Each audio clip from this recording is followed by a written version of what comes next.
like to say that each of my photographs is the middle of a story, where the befores and afters are left entirely to the viewer. This is a quote from a Singaporean photographer, Nguan. The photographs you see here are a couple examples from his large collection of work he has gathered over the years. Some of these are from his arguably best-known work, Singapore, a collection of photographs from his home, shining a different light on the city than what it is stereotypically known for. I myself got to know Nguan through his photography from Singapore that came across my site on Instagram. I've been following him for quite some time now, and I'm consistently impressed by his gorgeous photography. Therefore, I decided to do some extra research on him and try to collect my thoughts and write down what makes Nguan's photography so special for me. And so in this video, I'm sharing with you those thoughts about the photography of Nguan.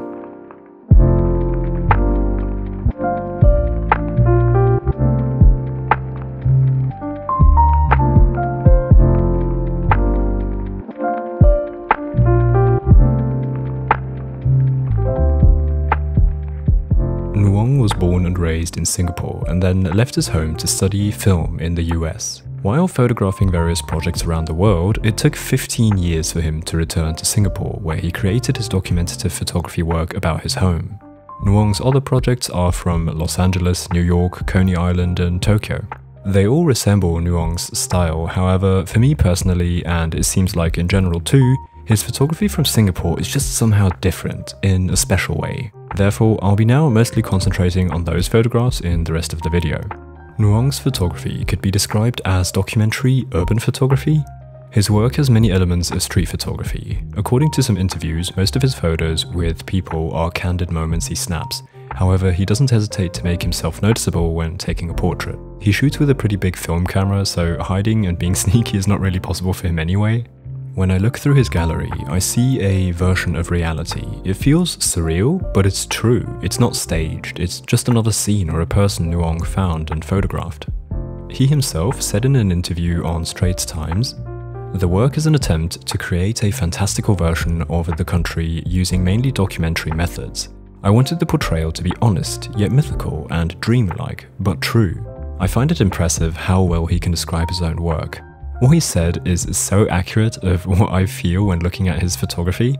It's this beautiful mix of real moments and surreal imagery. While many documentary photographers concentrate on the documentary aspect and seem to slightly disregard the aesthetic side of photography, Nguan is a beautiful opposition. At first glance, it's immediately visible that Nguan values the aesthetic of his photography highly and is considerate about his style and the look he aims to produce. So, to get a better idea what exactly makes Nguan's photography special, let's take a closer look at his project, Singapore.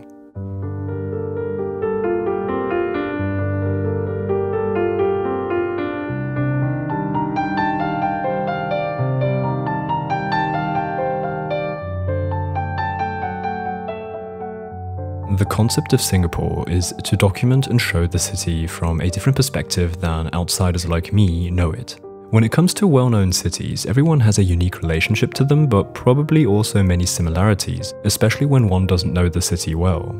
For example, I know Paris. Paris is a city known all around the globe, however, I really only know it on a surface level. Basically, I know its landmarks and have a rough idea what the city looks like. And that's probably the case for you too, if you haven't visited Paris before. However, this is probably not what Paris is like. This is merely the image we give Paris. It's not the real Paris, but the Paris in our minds. And that's the same with Singapore. Singapore has the image of being fast-paced, highly functional, clean and sterile. However, the least of us have actually been to Singapore. In an interview with CNN, Nguan said the following: "Singapore is clean and efficient, but you don't feel anything when you think of the country. Nobody would refer to it as beautiful." And so, referring to his work, he added, "I wanted Singapore to look like an illustrated fairy tale." And I think that describes his photography perfectly. He documents the lesser-known parts of the city in a charming but real way. So that brings me to the next point, the subject matter.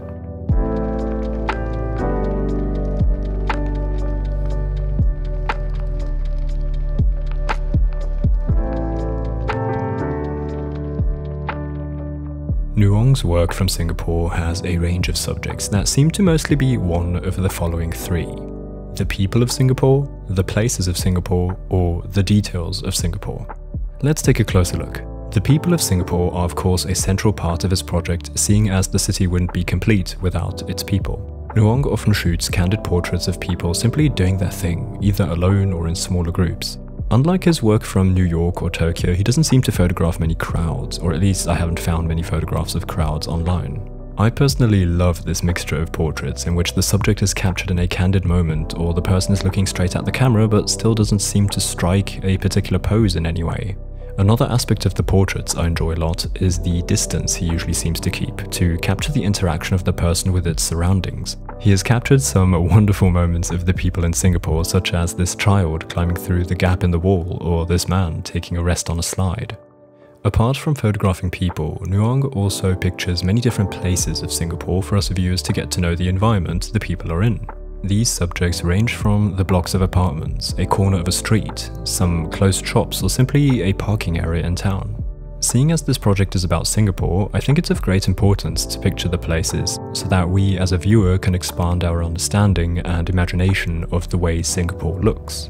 Each city has its own unique characteristics that make it to what it is, and I think Nguan aims to capture those unique aspects. Then lastly, Nguan often shoots photos of what I would categorize as the details of Singapore. These photos are closer photos of certain aspects of a place. For example, this photograph of the colourful chairs. I assume these are rather common in Singapore. Another example I like is this photo of this corner in some building. I imagine this is maybe a train station or a similar type of place where he found this green bin, which possibly is quite typical of Singapore. I love the stillness of this photo. It feels so calm, warm, yet lively. While the photograph itself doesn't include any people, I can totally imagine many people just around the corner or right behind the camera, and Nguan just happened to find this quiet corner. Another common type of photo I often see in Nguan's work from Singapore are these corridors. I think these could also be categorized as details because most of these show the entrance to an apartment with a multitude of objects and decorations placed outside in the corridor. What I love about these are the great amount of details. The photos have so many things for the viewer to spot which can further characterize Singapore as a place and the people who live here. I remember in summer that this was exactly what I enjoyed so much about photographing in Italy. If you saw the videos, you might remember that I enjoyed the house fronts and the patios that were stuffed with things that made it clear where the photograph was taken. I see the same kind of preference here. I don't know Singapore, but when looking at Nguan's photos of these corridors, I'm led to believe that these are quite typical of Singapore.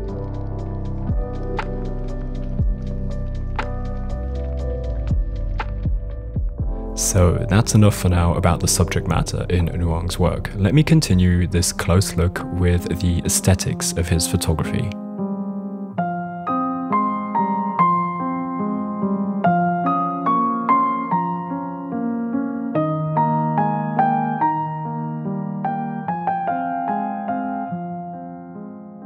Something that is immediately visible in Nguan's photography is a consistent, considerate way of handling the aesthetics of his photos. His photos are colourful, bright, and overall have a dreamy feeling.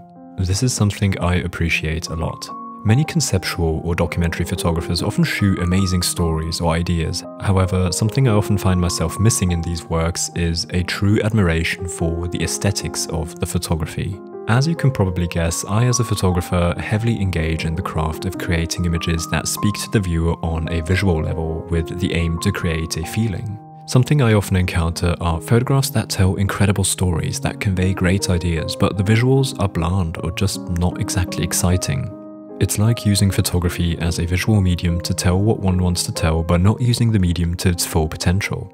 But I want to make clear that this is of course all very subjective, and I simply happen to love the look of diligently stylized photos, whereas others love the raw look. I do not mean to say in any way that the raw aesthetic is not an aesthetic by itself. So when we look at Nguan's photography, it's clear that he has found a certain visual style that he tries to keep consistent throughout a project. I think the main characteristics of his style are a tendency to high-key photos, a low contrast, and a selective use of colors. He achieves this high-key look mainly by choosing the right days and the fitting weather for this look. Almost all of these photos are shot on bright sunny days, and he exposes the photos in a bright way. In addition, he chooses to keep the contrast in his photos low, which allows us viewers to see the shadows clearly. I believe this is an integral part of what gives his photos this dreamy look. It's the combination of the brightness, the low contrast, and the colors. When it comes to the colors, Nguan likes saturated photos. The key, I think, here is the low contrast in combination with the saturation. Thanks to the contrast being low, the colors can be quite saturated without overdoing it, which results in this look that generally often is called the pastel colors look. One more important aspect of Nguan's look when speaking of his use of color is his overall color shift. When you see an overview of his photos, I think it's quite clear what helps to tie these photos all together: pink. All of his photos from the Singapore series have a light color shift to the pink, and I think it works incredibly. The pink tone emphasizes the dreamy feeling of the photos and additionally ties the whole series together in a consistent visual style.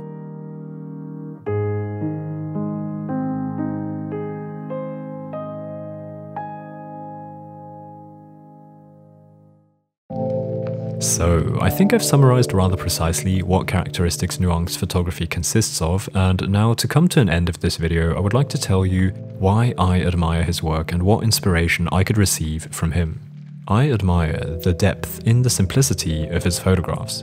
His photography is rather simple, but he puts so much thought in the simplicity so that there is a noticeable depth that can be explored as a viewer. His project Singapore pictures parts of Singapore that are lesser known and documents the people and their way of living, their mundane moments, but in a charming and engaging way for us to view. In an interview I read on Catch News, Nguan explains this point in his own terms.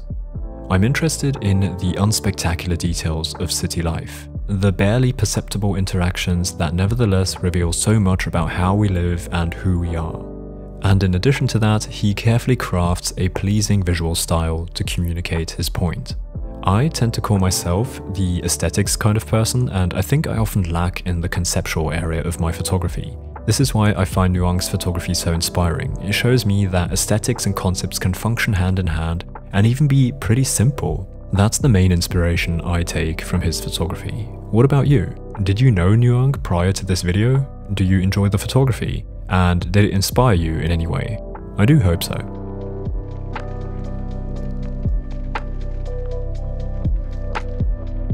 So that's it for this week. I hope you enjoyed this little video essay about this amazing photographer. Please, as always, share your thoughts in the comments. I always look forward to reading your thoughts and seeing if there are any similarities or differences in perspectives. Anyway, that's it from my side. If you enjoyed the video, I'd appreciate a like. Consider subscribing if you haven't yet, and I'll see you again next week in the next video. Until then, goodbye.